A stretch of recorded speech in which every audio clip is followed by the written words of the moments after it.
Hi friends, all of you good morning. నేను మీ VN రావు. Friends, మీకు ఇంతకుముందు మా జొన్న పైరు చూపించాగా, ఆ జొన్న పైరు కట్ చేసేసాం ఈ భూమిలో. ఇది మళ్ళీ చదును చేసి పెసర మొక్కలు చల్లాము. చూసారుగా ఈ పెసర మొక్కలు.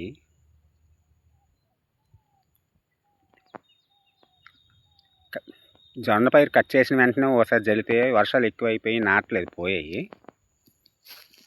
ఆ తర్వాత మళ్ళీ చదును చేసి మళ్ళీ జల్లవలసి వచ్చింది. మళ్ళీ చల్లాం. ఈ పెసర మొక్కలు అంటారు వీటిని. చూసారుగా ఈ పెసర మొక్కలు. కాకపోతే ఇందులో పిచ్చి మొక్కలు కూడా కొన్ని ఉన్నాయి. ఇగో ఇవన్నీ పిచ్చి మొక్కలు. ఈ మళ్ళీ లేబర్ని పెట్టి తీయించాలి పిచ్చి మొక్కలన్నీ. లేదంటే ఈ పెసర మొక్కలు మరి పైకి రావు, అలా ఉండిపోతాయి భూమిలో. ఇగో ఈ పిచ్చి మొక్కలు.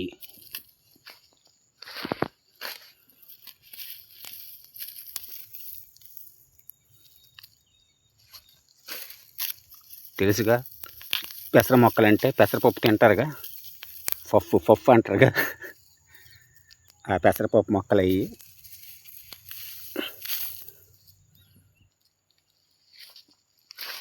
చూడండి ఫ్రెండ్స్ ఎలా ఉన్నాయి. మీకు మొత్తం ఈ పెసర చేరు ఇప్పటి నుంచి మీకు స్టేజ్ బై స్టేజ్ నేను వీడియో పెడుతూ ఉంటా. లాస్ట్ కటింగ్ వరకు మీకు వీడియో పెడతా, చూస్తూ ఉండండి ఎలా ఉంటుంది క్రాప్ అనేది. ఇగో ఇవన్నీ పిచ్చి మొక్కలే, ఈ మొత్తం తీయించాలి.